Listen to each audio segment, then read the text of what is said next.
ഓം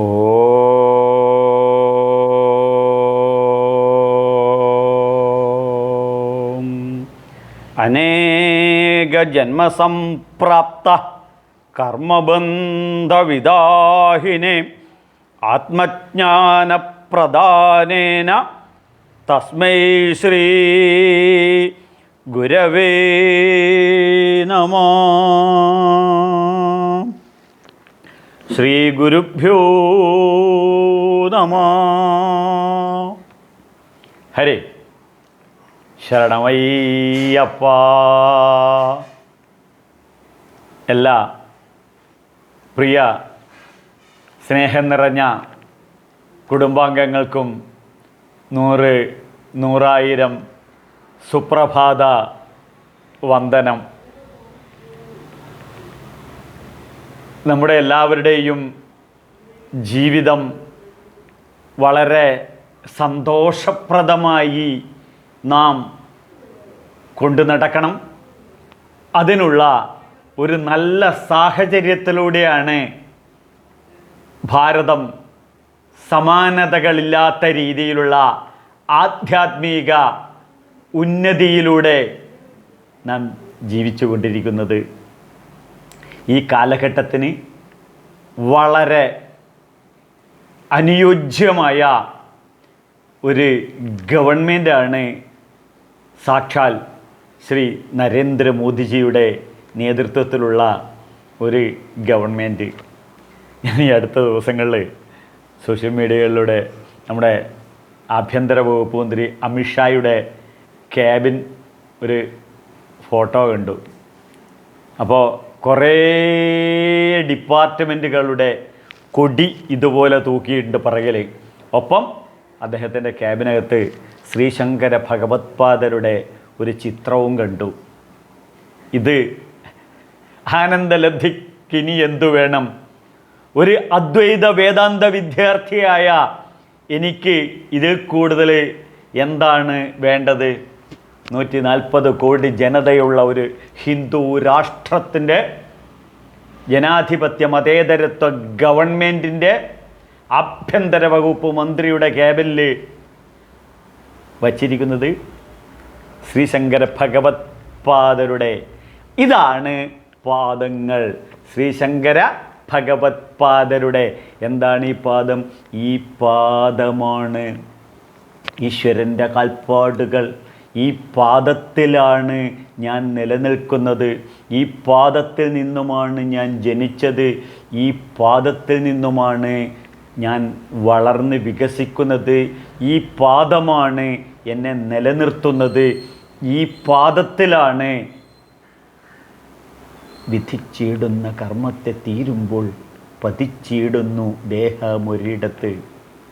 പറയേണ്ടതൊക്കെ പറഞ്ഞു കഴിഞ്ഞാൽ ചെയ്യേണ്ടതൊക്കെ ചെയ്തു തീർന്നാൽ ഈ പാദത്തിലാണ് ലയിച്ചു ചേരേണ്ടത്.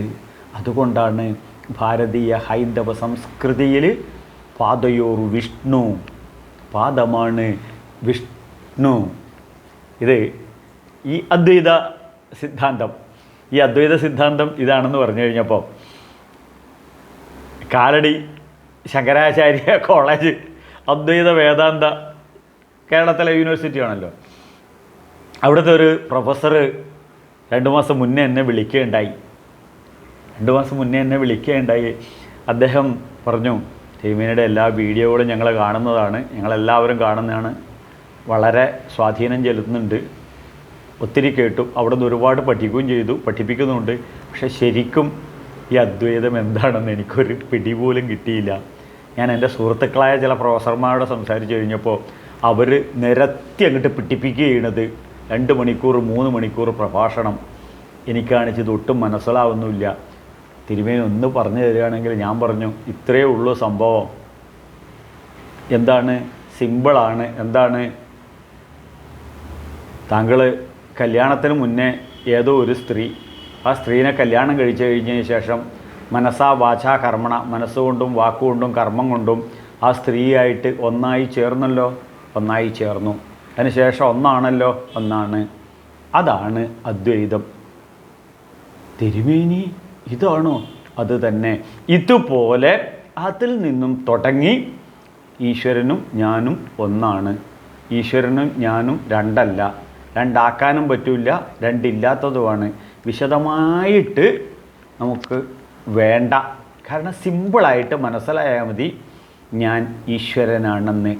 പാപികളെ പാപികളെ പാപികളെ എന്ന് വിളിച്ച് നമ്മളെ ഡിപ്രസ് ചെയ്യുന്ന സെമിറ്റിക് മതങ്ങൾ, സ്വർഗീയ ജീവിതം മരണാനന്ത ജീവിതത്തിന് വേണ്ടി ടെററിസം മാനവരാശിക്ക് സംഭാവന ചെയ്യുന്ന ഇസ്ലാം മതം, ഇതിൽ നിന്നും വ്യത്യസ്തമായി ഭാരതീയ ഹൈന്ദവ സംസ്കൃതിയിൽ തത്വമസി മഹാവാക്യം, അതാണ് അദ്വൈതം.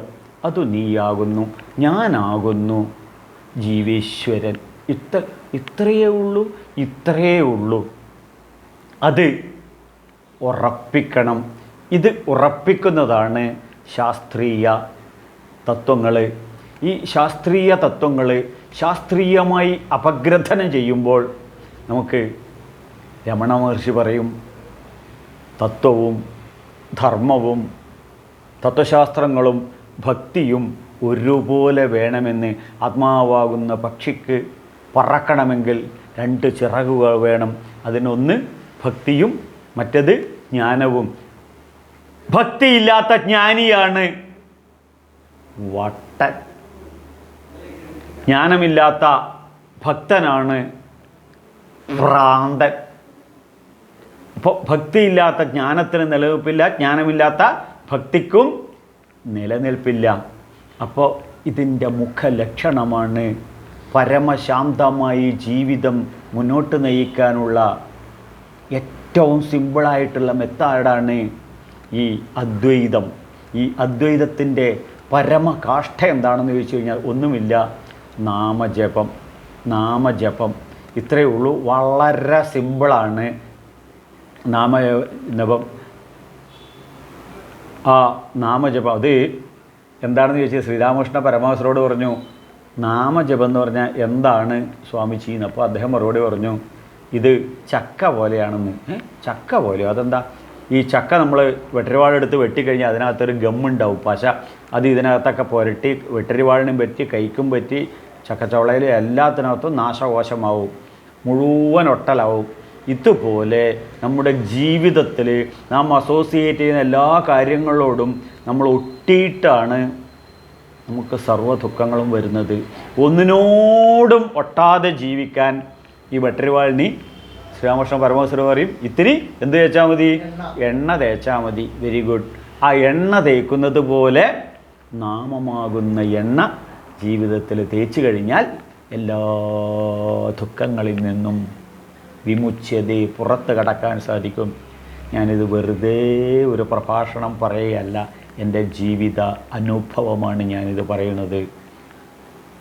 ജന്മങ്ങൾക്ക് മുന്നേ തന്നെ എൻ്റെ അമ്മയുടെ ഗർഭപാത്രത്തിൽ ഉണ്ടാകുമ്പോൾ തന്നെ ഞാൻ അമ്മയുടെ നാമജപം കേട്ട് വളർന്നു.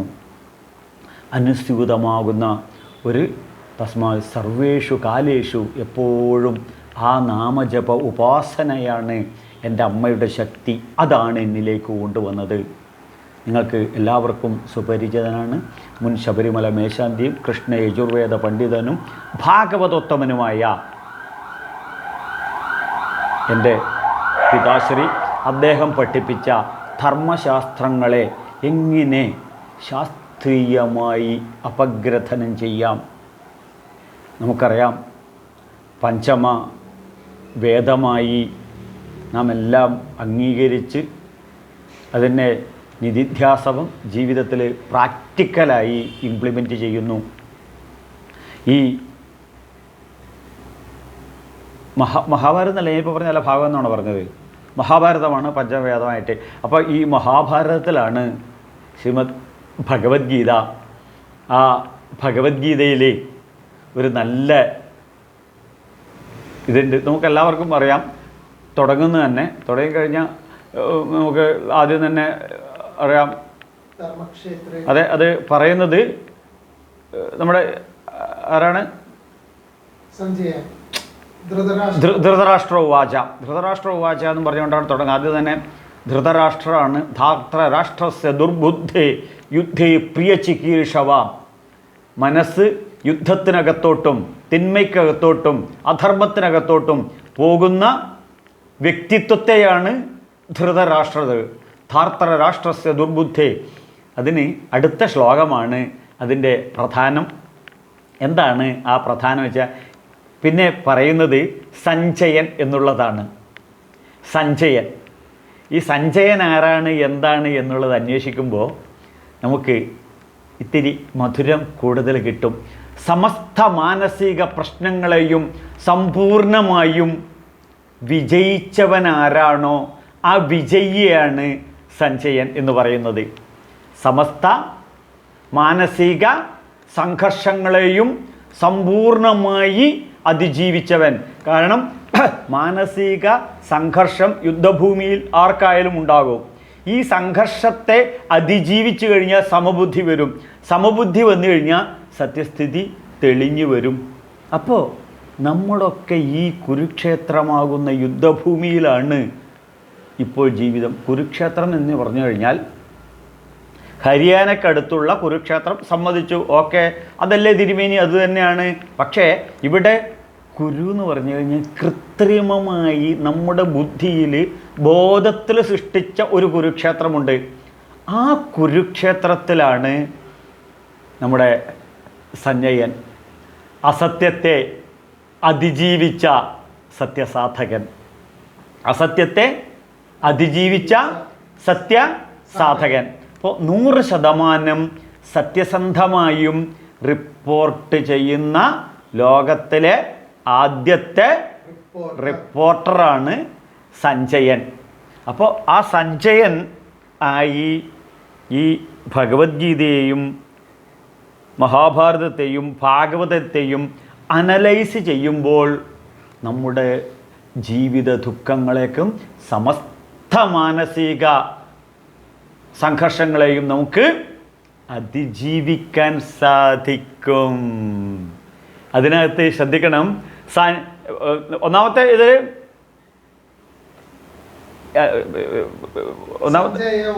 സഞ്ജയ ഉവാചക്ക് മുന്നേ എന്താണ്? ധൃതരാഷ്ട്ര ഉവാച ധർമ്മക്ഷേത്രേ കുരുക്ഷേത്രേ സമവേദ യുയുസവ മാമക പാണ്ഡവാശ്ചൈവ കിമകൂർവതി സഞ്ജയ. ഇവിടെയാണ് ഈ ചോദ്യം ധൃതരാഷ്ട്രർ ചോദിക്കുന്നത്. അവിഹിത മാർഗത്തിലൂടെയുള്ള ബുദ്ധിയെയാണ് ധൃതരാഷ്ട്രർ ഈ അവിഹിതമായ ബുദ്ധി മനസ്സിനോട് ചോദിക്കുകയാണ് സഞ്ജയ എന്ന്. അപ്പോൾ മനസ്സെന്തായിരിക്കണം? സമസ്ത മാനസിക പ്രശ്നങ്ങളെയും സമസ്ത മാനസിക സംഘർഷങ്ങളെയും അതിജീവിച്ച സത്യസാധകനാകുമ്പോൾ നമുക്ക് മറുപടി പറയാൻ പറ്റും. എന്ത്? സഞ്ജയ ഉവാച ദൃഷ്ട്വാ തു പാണ്ഡവാനീകം വ്യൂഢം ദുര്യോധനസ്ഥിത. ഇവിടെ പറയുന്ന ഇത്രയേ ഉള്ളൂ. ദൃഷ്ട്വാതു പാണ്ഡവാനി, ദൃഷ്ട്വാതു. ഇവിടെ സഞ്ജയ് റിപ്പോർട്ട് ചെയ്യുന്ന എന്താണ്? ദൃഷ്ട്വാതു, കണ്ട കാര്യങ്ങളാണ്. ഞാൻ ഇന്ന സ്ഥലത്ത് നിന്ന് ഇന്ന കാര്യങ്ങൾ കേട്ടു എന്ന് പറഞ്ഞിട്ട് നിങ്ങളോട് പറയുന്നതാണെങ്കിൽ അതിൽ വെള്ളം ചേർക്കാം. നമുക്ക് എത്ര വേണമെങ്കിൽ പറയാം. പറയാവുന്ന ആൾ ദി ലോസ് ഓഫ് ന്യൂസ് എന്ന് പറഞ്ഞിട്ടുള്ള ന്യൂസ് ഉണ്ട്. ഒരാൾ പുളിയല എന്ന് പറഞ്ഞ് തുടങ്ങിക്കഴിഞ്ഞാൽ 12ാമത്തെ ആളിലെത്തുമ്പോഴത്തേക്ക് അത് പുലിയായി മാറും. ഇത് തമ്മിലൊരു ബന്ധം ഉണ്ടാവില്ല. ഇവിടെ അതല്ല. സഞ്ജയ് എന്ന് പറഞ്ഞാൽ നമ്മൾ ജീവിതത്തിൽ കാണുന്ന കാര്യങ്ങളാണ്. ദൃഷ്ട്വാതു, കണ്ടു, കണ്ട കാര്യങ്ങൾ, പശ്യന്തി, കാണുന്നത്. അതുകൊണ്ടാണ് ഭദ്രം കർണേഭി പശ്യന്ത ശൃണുയാമ ദേവ പശ്യം പശ്യമസ്തഭീഷ്യ ജൻ.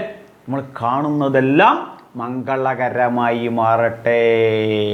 അപ്പോൾ ഈ സഞ്ജയൻ ഇവിടെ ഇത് തുടങ്ങിയിട്ട് കൃത്യമായിട്ടും ഭഗവത്ഗീത വിശദീകരിക്കുമ്പോൾ ദിവ്യം ദദാമിതേ ചക്ഷു പശ്യമേ യോഗമൈശ്വര്യം. അർജുനന് ഭഗവാൻ ദിവ്യമായ ചക്ഷുഷ് കാണിച്ചു കൊടുക്കുന്ന കൂട്ടത്തിൽ ഈ അർജുനനായ വ്യക്തിയെ കാണിച്ചു കൊടുക്കുമ്പോഴേക്കും സഞ്ജയൻ അസത്യത്തെ വിജയിക്കുകയാണെന്നുണ്ടെങ്കിൽ, അസത്യത്തെ അതിജീവിക്കുകയാണെങ്കിൽ, സത്യാധിഷ്ഠിത ജീവിതം നയിക്കുന്ന വ്യക്തികൾക്ക് പശ്യമേ യോഗമൈശ്വര്യം. ഭഗവാന്റെ ഐശ്വര്യം ശ്രദ്ധിക്കണം. ദൃഷ്ട്വാതു, കാണാനും കേൾക്കാനും അറിയാനും അനുഭവിക്കാനും സാധിക്കും.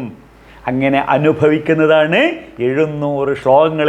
അപ്പോൾ അനുഭവിച്ച അനുഭവം അവസാനിപ്പിക്കണം. തുടങ്ങിയിട്ടുണ്ടെങ്കിൽ അവസാനിപ്പിച്ചേ പറ്റൂ. അപ്പോൾ ശ്രദ്ധിക്കണം, ഈ സഞ്ജയനാണ് എന്ത് ഭഗവത്ഗീതയ്ക്ക് എന്ത് ചെയ്യുന്നത്? ഫുൾ സ്റ്റോപ്പ് ഇടുന്നത്. എന്താണ് ഫുൾ സ്റ്റോപ്പ് ഇടുന്നത്? എത്ര യോഗേശ്വര കൃഷ്ണോ എത്ര പാർത്ഥോ ധനുർധര തത്ര ശ്രീർ വിജയോ ഭൂത ധ്രുവ നീതിർ മതിർ മമ. മതിർ മമ, അതായത് യോഗേശ്വരനായ കൃഷ്ണങ്ങൾ നന്മയുടെ എല്ലാ യോഗങ്ങളുടെയും പ്രപഞ്ചത്തിലെ സർവ്വതും ഉണ്ടാക്കി നിലനിർത്തി ലയിപ്പിച്ച് ചേർക്കുന്നവൻ എന്നുള്ളതാണ് യോഗം. യുജ്യതേ ഇത് യോഗ. സർവ്വ യോഗങ്ങൾക്കും ഇത് തന്നെയാണ് അസ്ട്രോളജിക്കൽ. നമ്മുടെ വിവാഹ യോഗം ഉണ്ടോയെന്നൊന്ന് പറയാം. ഭഗവാനെ സ്മരിച്ചാൽ പോരെ? ഭഗവാനെ എന്ത് യോഗവും മരണയോഗം എപ്പോഴാണെന്ന് പറയാം. അപ്പോൾ ജ്യോതിഷക്കാർ പ്രശ്നക്കാരൻ. ആരാണ് പ്രശ്നക്കാരൻ? ഇയാളെ പ്രശ്നം വെച്ച് പറയും ഇത്രാം തീയതി മരിക്കുന്നു. ആ നിമിഷത്തിന് ഒരിക്കലും മരിക്കൂല. അപ്പോൾ എത്ര യോഗേശ്വരന് പ്രപഞ്ചത്തിലെ സർവ്വയോഗങ്ങളുടെയും അധീശനായ ജഗതീശ്വരനായ പരമേശ്വരൻ എത്ര കൃഷ്ണ. ഈ കൃഷ്ണനെ ഉപാസന ചെയ്തിട്ട് ഒരു കാര്യവുമില്ല. ഗുരുവായൂരപ്പൻ ഈ വീടിൻ്റെ ഐശ്വര്യം ചുമരിൽ എഴുതി ഒട്ടിച്ചിട്ട് ഒരു കാര്യവുമില്ല. ശബരിമല അയ്യപ്പസ്വാമി ഈ വീടിൻ്റെ ഐശ്വര്യം എഴുതി വെച്ചിട്ട് ഒരു കാര്യവുമില്ല. ആറ്റുകാലമ്മ ഈ വീടിൻ്റെ ഐശ്വര്യം. എന്നിട്ടോ ഭാര്യയോട് ഏറ്റുമുട്ടാൻ വേണ്ടി പോയ ഭാര്യ നമ്മളെ വെറുതെ വിടുക? ഒരിക്കലും വെറുതെ വിടില്ല. രോമം മുഴുവൻ അവൾ പറിച്ചു കളയും. അല്ലെങ്കിൽ പിന്നെ പറഞ്ഞത് അപ്പടി അനുസരിച്ച് വേണം. മൊബൈൽ വെക്കാൻ വേണ്ടി പറഞ്ഞാൽ വെക്കണം, എടുക്കാൻ വേണ്ടി പറഞ്ഞാൽ എടുക്കാൻ വേണ്ടി അല്ലെങ്കിൽ പെരുമ്പാവൂരെ പോലെയാവും. പെരുമ്പാവൂർ എന്താ തിരുമേനി നടന്നത്? ഒന്നുമില്ല, 1.5 ലിറ്റർ വെളിച്ചെണ്ണ തിളപ്പിച്ചിട്ട് ലിംഗത്തിൽ ഒഴിച്ചു കൊടുത്തു. ഇത്രയേ ഉള്ളൂ. അതുകൊണ്ട് ശ്രദ്ധിക്കണം, ഇവിടെ ഈ ബോർഡൊന്നും വെച്ചിട്ട് ഒരു കാര്യവുമില്ല. പിന്നെ അവനവൻ്റെ കർമ്മം. എത്ര യോഗേശ്വര കൃഷ്ണ തത്ര പാർത്ഥോ ധനുർധര. ഇവിടെയാണ് നോട്ട് ദാറ്റ് പോയിന്റ്. ആയുധമെടുത്ത അർജുനനെയും കൂട്ടത്തിൽ കൂട്ടണം. അപ്പോൾ കൃഷ്ണനെ പ്രാർത്ഥിച്ചതുകൊണ്ട് കൃഷ്ണന് ഒന്നും നമ്മളെ സഹായിക്കാൻ പറ്റൂല. പിന്നെ ബുദ്ധിർബുദ്ധിമധാമസ്മി തേജസ് തേജസ്വിനാമഹം. ബുദ്ധിയുടെ ബുദ്ധിയായി ഭഗവാൻ പ്രവർത്തിക്കുമ്പോൾ അർജുനൻ ആയുധമെടുത്ത് യുദ്ധം ചെയ്തതുപോലെ അപ്പോഴാണ് ചക്രവർത്തിയാകാൻ സാധിച്ചത്. നമ്മളും നമ്മുടെ ജീവിത ചക്രവർത്തിയാകാൻ ആഗ്രഹിക്കുന്നവർ കർമ്മണ്യേവഹി സംസിദ്ധ മസ്ഥിത ജനകായ ച ലോകസംഗ്രഹമേവാപി സംപശ്യൻ കർത്തുമർഹസി. 124 വർഷം ഞാൻ ആചരിച്ച് നിങ്ങൾക്ക് കാണിച്ചു തന്നതുപോലെ കർമ്മം ചെയ്യണം. അർജുനെ പോലെ ആയുധമെടുത്ത് കർമ്മം ചെയ്തു കഴിഞ്ഞാൽ യോഗേശ്വരനായ ഞാൻ നിനക്ക് ബ്ലെസ്സിങ് ഉണ്ടാകും. ഇതാണ് സഞ്ജയൻ. അപ്പോൾ നമുക്ക് അസത്യത്തിൽ നിന്നും, കാരണം പിന്നെ അവിടെ തട്ടിപ്പ് വേണ്ട, വെട്ടിപ്പ് വേണ്ട, കട്ടുമുടിക്കണ്ട, ബ്രേവറി അതൊന്നും വേണ്ട. ഒരു വൃത്തികേടില്ലാണ്ട് തന്നെ എല്ലാം ഒഴുകിയെത്തിച്ചു. അപ്പോൾ ജീവിതം സത്യസന്ധമായി, സ്നേഹാധിഷ്ഠിതമായി, ധർമാധിഷ്ഠിതമായി കൊണ്ട് നടക്കുന്ന വ്യക്തികളുടെ പേരാണ് സഞ്ജയൻ. ശ്രീശങ്കര ഭഗവത്പാദർ ശ്രീ ഭഗവത്ഗീത ഭാഷ്യത്തിലെ ഭാഷ്യകാരനായ ഭഗവാൻ അസന്നിഗ്ധമായിട്ടിവിടെ ഇത് പ്രഖ്യാപിക്കുന്നു. ഇത് കൃത്യമായിട്ട് ഈ ഭഗവാന്റെ ചൈതന്യത്തെ ഒന്ന് നമുക്ക് അനലൈസ് ചെയ്ത് കഴിഞ്ഞാൽ ആ പ്രേമസ്വരൂപനായ ഭഗവാന്റെ, ആ പ്രേമത്തിൻ്റെ മൂർത്തിമദ്ഭാവമായ ആ ഭഗവാന്റെ അനന്തമായ ശാശ്വതമായ ആ പ്രേമത്തെ ഉൾക്കൊള്ളാൻ നമ്മളൊരു കാര്യം ചെയ്യണം. 15-ാമത്തെ അധ്യായത്തിൽ 7-ാമത്തെ ശ്ലോകത്തിൽ ഭഗവാൻ പറയുന്നു, മമേവംശോ ജീവലോകേ ജീവഭൂത സനാതന മനഃഷ്ഠാനീന്ദ്രിയാണി പ്രകൃതിസ്ഥാനി കർഷതി മനൈവാംശോ ജീവലോകേ. മമ എന്ന് പറഞ്ഞു കഴിഞ്ഞാൽ എൻ്റെ.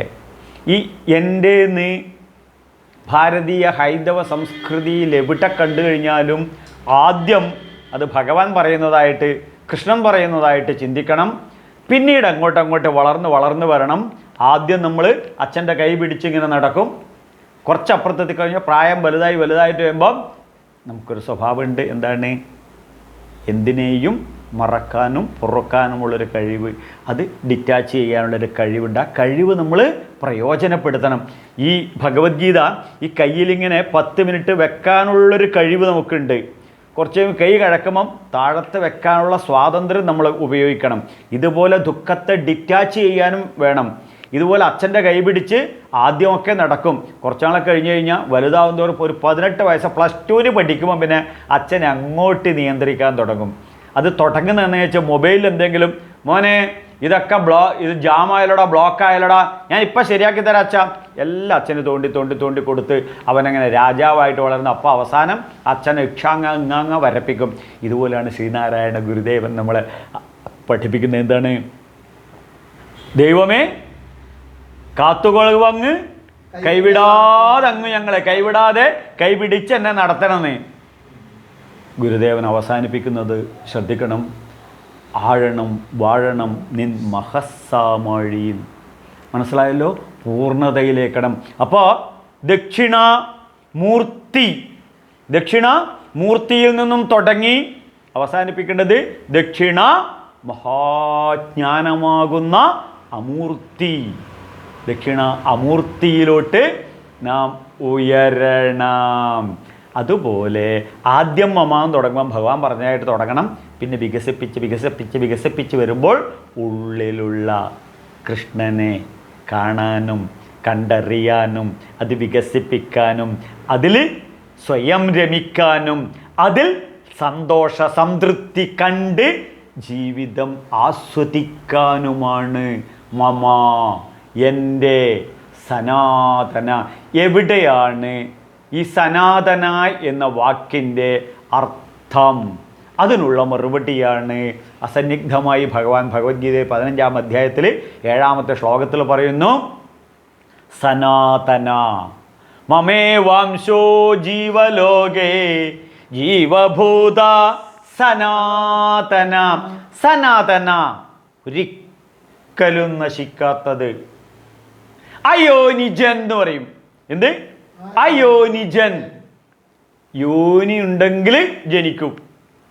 യോനിയിൽ നിന്നും ജനിച്ചതാണ് ഞാനും നിങ്ങളും.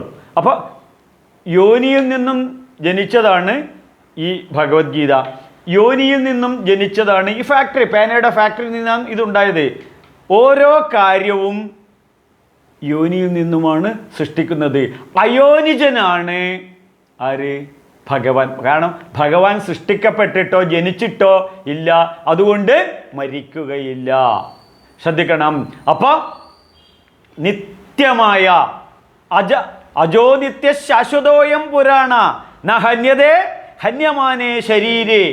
ഭഗവത്ഗീതയിൽ അസന്നിഗ്ധമായി ഭഗവാൻ പ്രത്യേകമാക്കുന്നു. ആ പ്രഖ്യാപനമാണ് സനാതന. എൻ്റെ മമ സനാതന അംശ. അംശം എന്ന് പറഞ്ഞു കഴിഞ്ഞാൽ നമ്മുടെ ആധാർ എടുത്ത് നോക്കിയാൽ കാണാൻ പറ്റും. കോട്ടയം ജില്ല വൈക്കം ബ്ലോക്കിൽ വടക്കേമുറി വില്ലേജിൽ കുന്നൊരു അംശം, ഉദയനാപുരം അംശം, ഇത്തിപ്പുഴ അംശം. അംശം എന്ന് പറഞ്ഞു കഴിഞ്ഞാൽ ഈ ഭൂഗോളത്തിൻ്റെ ഒരംശമാണ്. ഏകാംശേന സ്ഥിതോ ജഗത്ത്. ഭക്തിയോഗത്തിലെ 10-ാം അധ്യായം അവസാനിപ്പിക്കുമ്പോൾ ഭഗവാൻ പറയുന്നു, ഏകാംശേന സ്ഥിതോ ജഗത്ത്. ഈ ജഗത്ത് എൻ്റെ ഒരു അംശത്തിൽ നിലനിൽക്കുന്നു. എൻ്റെ ഒരു അംശം ഈ ജഗത്തായി പരിണമിക്കുന്നു. പഞ്ചഭൂതങ്ങൾ പഞ്ചീകരിച്ച് പ്രപഞ്ചമുണ്ടായി. അതാണ് ജഗത്ത്. ഇളകി മറിഞ്ഞുകൊണ്ട് രൂപനാമാത്മകമായി അനുസ്യൂതം ഒരു പ്രവാഹം. ഏവം പ്രവർത്തിതം ചക്ര. ഇതാണ് ഈ പ്രപഞ്ചം. അതിൽ ഒരു തരി, അതാണ് അംശം. മമേ വാംശോ ജീവലോകോ. ഈ ജീവലോകത്തിൽ ജീവലോകത്ത് വെച്ചാൽ ജീവികൾ അടങ്ങുന്ന സംസാരം എന്ന് പറയുന്നത് ശങ്കരാചാര്യർ നമ്മളെ പഠിപ്പിക്കുന്നു. ജനിച്ച നിമിഷം മുതൽ മരിക്കുന്ന നിമിഷം വരെയുള്ള ഡ്യൂറേഷൻ, ഡേറ്റ് ഓഫ് ബർത്ത് മുതൽ ഡേറ്റ് ഓഫ് ഡെത്ത് വരെയുള്ള ഡ്യൂറേഷൻ. മമേകാംശോ ജീവലോക, ഇതാണ് ജീവലോകം. അതിൽ ജീവഭൂത രൂപനാമാത്മകമായി ഞാൻ, ജീവാത്മാവായ ഞാൻ ജീവേശ്വരനാണ്. ആരാണ്? ജീവേശ്വരൻ. അത് പരമേശ്വരൻ. നോക്കൂ, ഭാരതീയ ഹൈന്ദവ സംസ്കൃതിയിൽ എത്ര കൃത്യമായിട്ടാണ് ഡെഫിനിഷൻ. അത് ജഗദീശ്വരൻ, ഇത് ജീവേശ്വരൻ. എൻ്റെ ഗുരുവാണ് സ്വാമി സത്യാനന്ദ സരസ്വതി തിരുവടികൾ. അദ്ദേഹത്തിൻ്റെ ഗുരുവാണ് ഭഗവത്ഗീത എന്ന ഗ്രന്ഥത്തിൻ്റെ കൂട്ടത്തിലുള്ള ഒരു വാലുപോലുള്ള പേരാണ് സ്വാമി ചിന്മയാനന്ദ മഹാരാജ്. അദ്ദേഹം പറയും, ഇന്ത്യ INDIയ, വലിയ അയ്യും INDI, വീണ്ടും ചെറിയ അയ്യും. വലിയ അയ്യും ചെറിയ അയ്യും ഒന്ന് തന്നെയാണ്. അത് മുമ്പിൽ നിർത്തിയെന്ന് മാത്രമേ ഉള്ളൂ. രണ്ടിനും ഈക്വലാണ്. ഇതുപോലെ ജഗദീശ്വരനും ഞാനും. അതുകൊണ്ട് മമേവാംശോ ജീവലോക ജീവഭൂത സനാതന. ശ്രദ്ധിക്കണം, സദാ നൂതനമായി നശിക്കാത്തതാണ് ഞാൻ, നീയും, പ്രപഞ്ചത്തിലെ സർവചരാചരങ്ങളും. ഇവിടെ ഒരു രണ്ടെന്നുള്ള ഭാവമില്ലാത്ത നമ്മളെ ഈശ്വരനായി ഉയർത്തുന്നു. മനഃഷ്ഠാനീന്ദ്രിയാണി പ്രകൃതിസ്ഥാനി കർഷതി. മന, ഇവിടെ മന അടുത്തത് പറയുന്നു. ഇത് ശ്രദ്ധിക്കൂ, ഇത് മനനം ചെയ്യുന്നവനാണ് മനുഷ്യൻ. കൃഷ്ണ യജുർവേദത്തിൽ അമൃതബിന്ദു ഉപനിഷത്തിൽ പറയുന്നു, മനനേവ മനുഷ്യാണാം കാരണം ബന്ധമോക്ഷച. നീ മനനം ചെയ്ത് നിനക്കും നിന്റെ കുടുംബത്തിനും നിന്റെ രാഷ്ട്രത്തിനും മാനവരാശിക്കും അസറ്റായി നീ വളരടാ മണികണ്ഠ. അതുകൊണ്ടാണ് നിന്നെ മനുഷ്യൻ ഇങ്ങനെയുള്ള മനസ്സ്. ആ എടോ, മനസ്സുണ്ടോ തൊഴിലുണ്ട്, മനസ്സുണ്ടോ എന്തുമുണ്ട്. മനസ്സിൽ നിന്നാണ് സർവ്വതും ജനനം.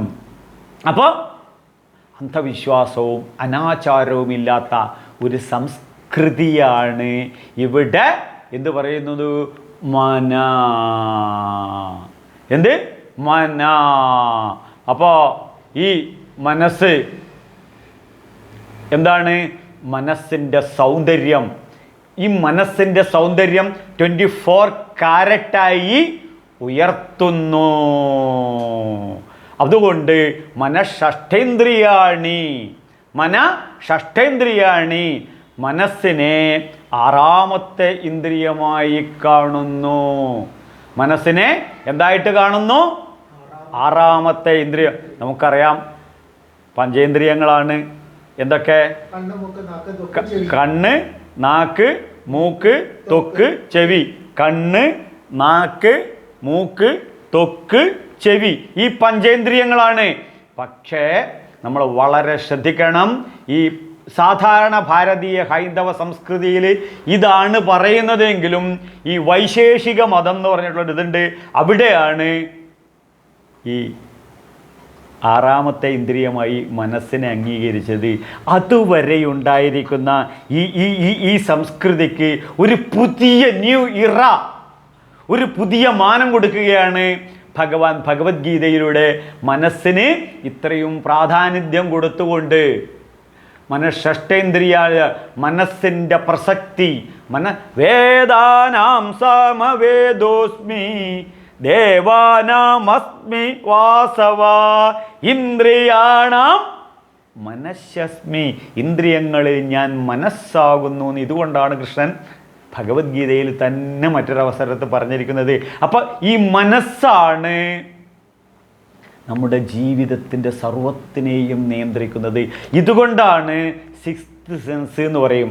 നമ്മൾ ഷൺമുഖൻ എന്നൊക്കെ പറയുന്നില്ലേ, 6 മുഖന്ന് സുബ്രഹ്മണ്യന്.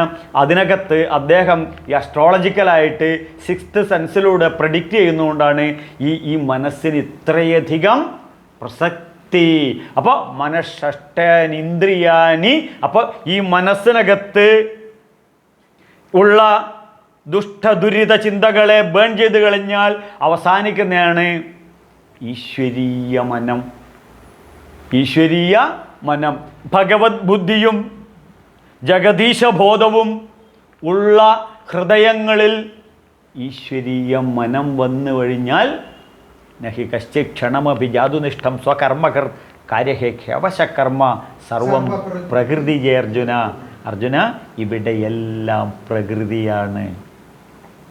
ഇനി ഗുരുവായൂർ തൊഴാൻ പോകുന്ന വ്യക്തികൾ വീട്ടിൽ നിന്ന് ഇറങ്ങി ഗുരുവായൂർ വരെ എന്തൊക്കെ കാണുന്നുണ്ടോ അത് മുഴുവൻ പ്രകൃതി മുഴുവൻ, പ്രകൃതിയുടെ വിശ്വസൗന്ദര്യം മുഴുവൻ, പ്രകൃതിയിൽ എന്തൊക്കെയുണ്ടോ അതൊക്കെ ഭഗവാനായി കണ്ട് ഹൃദയത്തിൻ്റെ വികാസം വർദ്ധിപ്പിച്ച് വേദവ്യാസനായി മാറണം ഹൃദയങ്ങൾ. ഇതിനാണ് സർവം പ്രകൃതിജേ അർജുന എന്ന് പറഞ്ഞ് മറ്റൊരവസരത്തിൽ പറഞ്ഞു. അത് ഉറപ്പിക്കാൻ വേണ്ടിയിട്ടാണ് മനസ്സ് ആറാമത്തെ ഇന്ദ്രിയമായി കണ്ടുകൊണ്ട് ആ മനസ്സിൽ ഉറപ്പിക്കണം. മനഃഷഷ്ടേന്ദ്രിയാണി പ്രകൃതിസ്ഥാനി. അപ്പോൾ തിരുമേനി ഇതൊക്കെ അന്ധവിശ്വാസമല്ലേ? വളരെ ശരിയാണ് അന്ധവിശ്വാസം.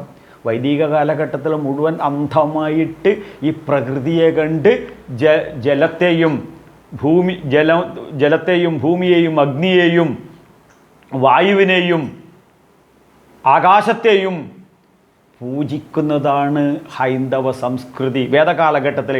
പക്ഷേ അതിൻ്റെ മഹനീയത ഇന്ന് മനസ്സിലാക്കിക്കൊണ്ട് ഇതിനെ മൂന്നിനെയും യുനെസ്കോ പോലും ഈ അഞ്ചിനെയും സംരക്ഷിക്കണമെന്ന് അത്യന്താധുനിക അൾട്രാ മോഡേൺ സയൻസ് പോലും പറയുന്നു.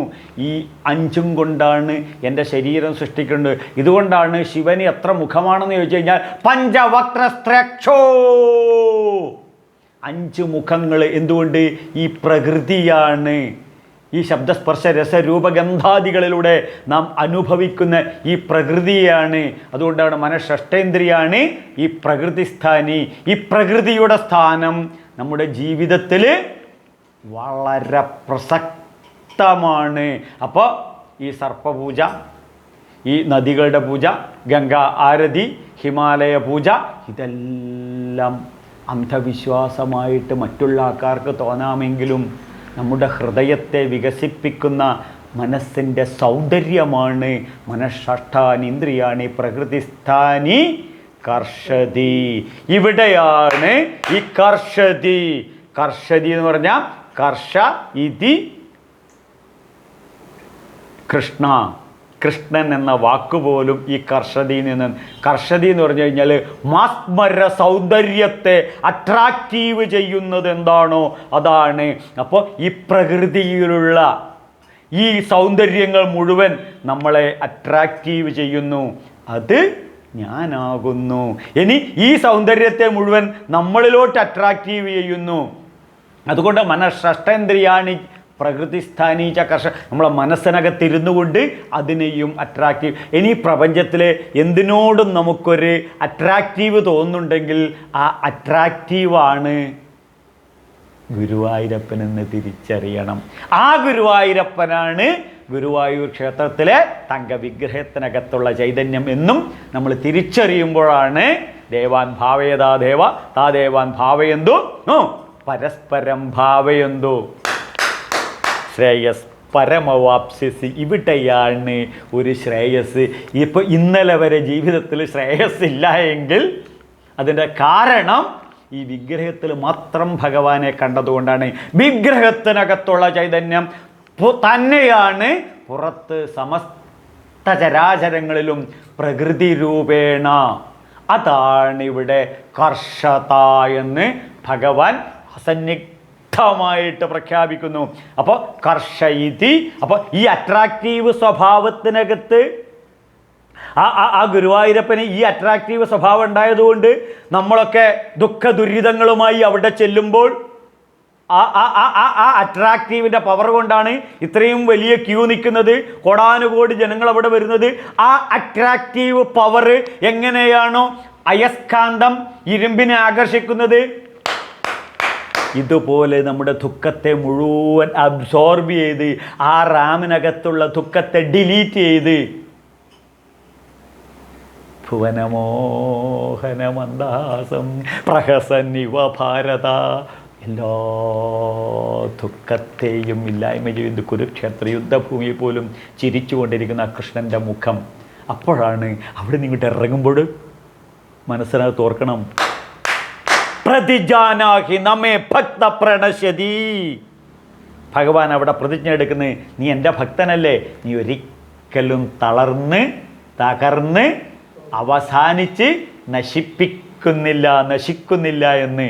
ഇത്രയും പ്രേമസ്വരൂപനാണ് ഭഗവാനെങ്കിൽ ആ പ്രേമത്തിൻ്റെ അഡിക്റ്റാകാൻ എന്തുകൊണ്ട് നമുക്ക് സാധിക്കുന്നില്ല? നമുക്ക് അത് വളരെ ബ്യൂട്ടിഫുള്ളായിട്ട് മനസ്സിലാകുക. ഇതെങ്ങനെ മനസ്സിനകത്ത് പ്രവേശിക്കാന്ന് ശ്രീമദ് ഭാഗവതം ദശമം നമുക്കെല്ലാവർക്കും അറിയാം. 2-ാമത്തെ അധ്യായത്തിൽ 10-ാമത്തെ ശ്ലോകത്തിൽ ഈ ഭഗവാന്റെ അവതാരത്തിൻ്റെ സമയത്ത് വസുദേവർ 8-ാമത്തെ ഗർഭത്തിന് മുന്നോടിയായി ഈ ഗർഭം എങ്ങനെയാണ്, എന്താണ് ഭഗവാൻ പൂർണ്ണാവതാരം എടുക്കുന്നത് എന്ന് പൂർണ്ണാവതാരം ആദ്യം എന്തു വന്നാലും ഒരു പുരുഷൻ വേണം.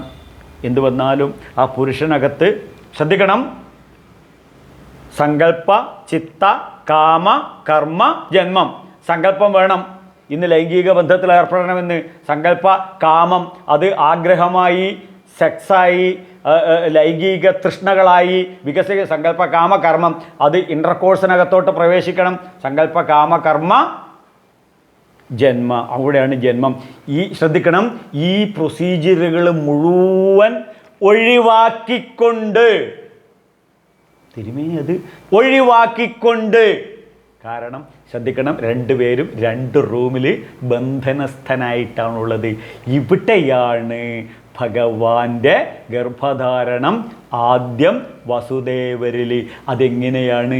അതാണ് നമുക്കിവിടെ മമേവാംശോ ജീവലോക ജീവഭൂത സനാതന മനഃഷ്ഠേന്ദ്രിയാണി പ്രകൃതിസ്ഥാനീ കർഷതി എന്ന് പറഞ്ഞത്.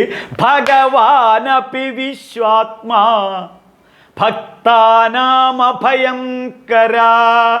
ആവിവേശാംശ ഭാഗേന മന ആനകദുന്ദുഭി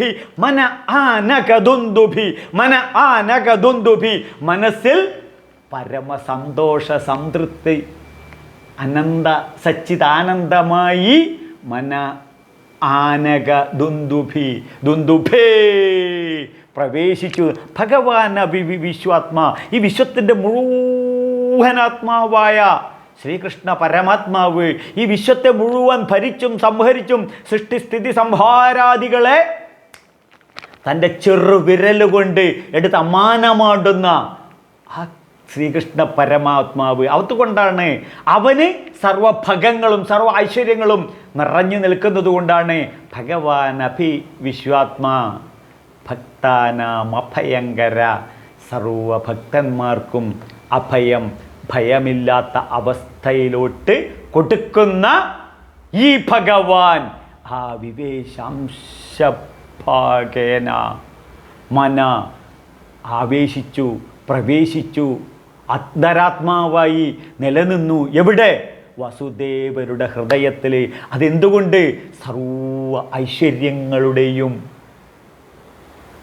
ഏകാധാരമായ, ശ്രദ്ധിക്കണം, സർവ ഐശ്വര്യങ്ങളുടെയും ഏക ആധാരമായ ശ്രീ വല്ലഭൻ, സർവ സമ്പത്തിൻ്റെയും മഹാലക്ഷ്മിയുടെയും ഭർത്താവായ ഭഗവാൻ സമ്പൂർണ്ണ ആനന്ദ സ്വരൂപത്തോടുകൂടി നോക്കൂ, ശ്രദ്ധിക്കണം. കാരാഗ്രഹത്തിലാണ്, കൈകാലുകൾ ബന്ധനസ്ഥനാക്കിയിരിക്കുകയാണ്, ഇരുട്ടാണ് റൂമിൽ. സമ്പൂർണ്ണ ആനന്ദത്തോടുകൂടെ ശ്രദ്ധിക്കണം. ഇതെന്തിനാ സമ്പൂർണ്ണ ആനന്ദത്തോടു കൂടിയിട്ട് എന്ന് ഭാഗവതത്തിൽ റിട്ടണായിട്ട് എഴുതി വെച്ചിരിക്കുന്നു വെച്ചാൽ, ഇവിടെ മനസ്സിലാണ്, ശരീരത്തിലല്ല. ശരീരം ബന്ധനസ്ഥമാണ്. മന ആനകദുന്ദുഭേ, അത്യാനന്ദത്തിൽ സമ്പൂർണ്ണ ആനന്ദ സ്വരൂപത്തോടുകൂടി വസുദേവൻ്റെ മനസ്സിലേക്ക് ഭഗവാൻ പ്രവേശിച്ചു. ഇതാണ് ഗർഭധാരണം. അപ്പോൾ ഈ ജയിൽ ഭഗവത് ഭജനത്തിനായി, ജയിൽ ഭഗവത് ഭജനമായ ഗുരുവായൂർ ശ്രീലകമായി മാറുന്നു. ശ്രദ്ധിക്കണം, ഈ വസുദേവർ തൻ്റെ ഉപാസനയ്ക്ക് ഉപയോഗിച്ച വിഗ്രഹമാണ് മലയാളികളുടെ സുഹൃതം. നമ്മുടെ ഗുരുവായൂരമ്പലത്തിൽ പൂജിക്കുന്ന വിഗ്രഹം ഈ വസുദേവർ ഈ മനസ്സിനകത്ത് സ്വപ്നം കണ്ട ഈ വിഗ്രഹമാണ് ഇവിടെ നമുക്ക് കിട്ടിയിരിക്കുന്നത്. വിശദമായിട്ട് ഇതിന് മുന്നത്തെ വീഡിയോകൾ നോക്കിയാൽ നിങ്ങൾക്ക് കിട്ടും. അപ്പം ഇവിടെ ആ കാരാഗ്രഹത്തിലെ ഇരുട്ടിനെ ഭയന്നില്ല. കാരണം മന ആനഗദുന്ദുഭേ. ഇവിടെ ആ കാരാഗ്രഹത്തിൻ്റെ ഇരുട്ടിനെ ഭയന്നില്ല. കാരണം അന്തരാത്മാവിൽ പ്രവേശിച്ചു. അപ്പോൾ ഇരുമ്പ് ചങ്ങലകൾ എല്ലാം തൃണവൽക്കരിച്ചു. ഇരുമ്പ് ചങ്ങലകളെ ഭയന്നില്ല, കംസനെ ഭയന്നില്ല. ഇതുപോലെ നമ്മൾ ജീവിതത്തെ ഭയക്കാതിരിക്കാൻ അഭീഹി ഇത് വേദാന്തദിണ്ടിമാഹ, 4 വേദങ്ങളും ഒരൊറ്റ വാക്കാണ് ഇവിടെ പറയുന്നു. നിർഭയമായ അവസ്ഥ മനസ്സിൽ വരണം എന്നുണ്ടെങ്കിൽ ഭഗവാന്റെ അനുഗ്രഹമാണ്. ഇതാണ് അയ്യപ്പസ്വാമിയുടെ ചിന്മുദ്ര, ഇതാണ് അഭയ ചിന്മുദ്ര. അപ്പോൾ ഈ അഭയ ചിന്മുദ്ര വന്നു കഴിഞ്ഞാലോ ഭയമില്ല. കാരണം എല്ലാം കൃഷ്ണനാണ്. അപ്പോൾ കൃഷ്ണഭജനം മരണഭയ ചിന്തക്ക് പകരം ഭക്താനാമ ഭയങ്കരം. നമ്മൾ ജീവിതത്തിൽ ഓരോ നിമിഷവും എപ്പോഴും ഇത് ചിന്തിക്കണം. പറ്റുന്നുണ്ടെങ്കിൽ പൂജാമുറിയിൽ എഴുതി വെക്കണം, ഭഗവാൻ അഭിവിശ്വാത്മാ ഭക്താനാം അഭയങ്കര. അഭയം ഭയമില്ലാത്ത അവസ്ഥ. ഈ അവസ്ഥയിലേക്ക് നമ്മൾ ഉയർന്നു കഴിഞ്ഞാൽ രാജവിദ്യ രാജഗുഹ്യയോഗം രഞ്ജിപ്പിക്കുന്ന മനസ്സിനെ രമിപ്പിക്കുന്ന മനസ്സിനെ സന്തോഷത്തിലേക്ക് ഉയർത്തുന്ന മനസ്സിനെ അത്യാനന്ദത്തിലേക്ക് ഉയർത്തുന്ന അധ്യായമാണ് 9-ാമത്തെ അധ്യായത്തിൽ 29-ാമത്തെ ശ്ലോകത്തിൽ പറയും. ശ്രദ്ധിക്കൂ, യോ ഭജന്തിതു മാം ഭക്ത്യ മയി